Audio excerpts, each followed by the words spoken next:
ঢাকার উত্তরায় ২৪-এর বিপ্লব চলাকালে ১৮ জুলাই গুলিবিদ্ধ হয়ে নিহত হয় আলী হোসেন। এ ঘটনায় গত ৮ ডিসেম্বর করা হত্যা মামলায় আসামি বগুড়ার ৯ সাংবাদিক।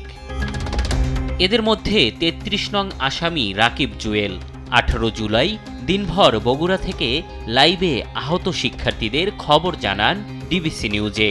একইভাবে এখন টেলিভিশনের মাজেদ, সময় টেলিভিশনের আব্দুল আউয়াল সহ সবাই দিনভর বগুড়া শহরে ব্যস্ত ছিলেন শিক্ষার্থীদের সাথে পুলিশের দফায় দফায় সংঘর্ষ নিয়ে সংবাদ প্রকাশে।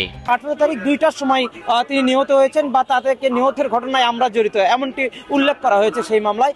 অথচ ঠিক সেই দিনে আমি বগুড়ায় সদর থানার সামনে দাঁড়িয়ে থেকে একটি লাইভে সংবাদ পরিবেশন করেছি। ৯ জন সাংবাদিক আমরা বগুড়ার আমাদের বিরুদ্ধে মামলা করেছে। এটা অত্যন্ত দুঃখজনক। সরকার বারবারই বলছে যে সাংবাদিকদের বিরুদ্ধে মামলা হবে না, তারপরে মিথ্যা মামলা প্রত্যাহার করা হবে, কিন্তু আমরা সেটি দেখছি না। যারাই যে এই কাজটা করুক না কেন, তারা আসলে পেশাগত জিজ্ঞাসা থেকেই মূলত এই মামলাটি দায়েরের চেষ্টা করছেন। মামলার বাদী মফিজুল ছানা বর্তমানে লাপাত্তা, তবে নথি বলছে তার বাড়ি খুলনায়।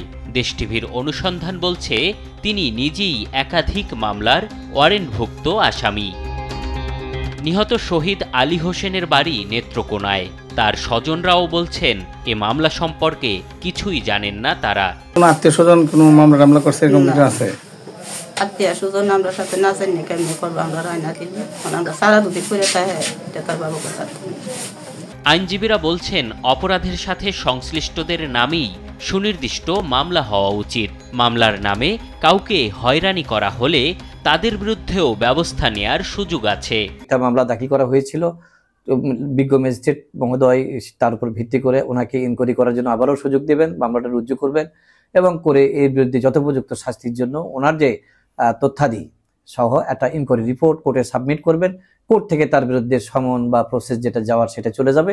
হয়রানির এমন মামলার ঘটনায় বিব্রত বৈষম্যবিরোধী ছাত্র আন্দোলনের সংগঠকরাও বলছেন, ছাত্র জনতার আন্দোলনের চেতনাকে প্রশ্নবিদ্ধ করতে একটি গোষ্ঠী মেতে উঠেছে এমন মামলায়। তীব্র নিন্দা জানাই এবং দুঃখ প্রকাশ করতেছি যে এই বাংলাদেশে এসে আমাদেরকে আজকে এরকম একটা সময় পার করতে হচ্ছে এবং আমরা আপনাদের মাধ্যমে আইন উপদেষ্টা সহ ঊর্ধ্বতন উপদেষ্টা বরাবর আমরা জানাতে চাই যে এই মামলাগুলোর নিয়ন্ত্রণ যেন সরকার নেয়। ঘটনা ঢাকার হলেও নিহত শহীদ আলী হোসেনের বাড়ি নেত্রকোনায়।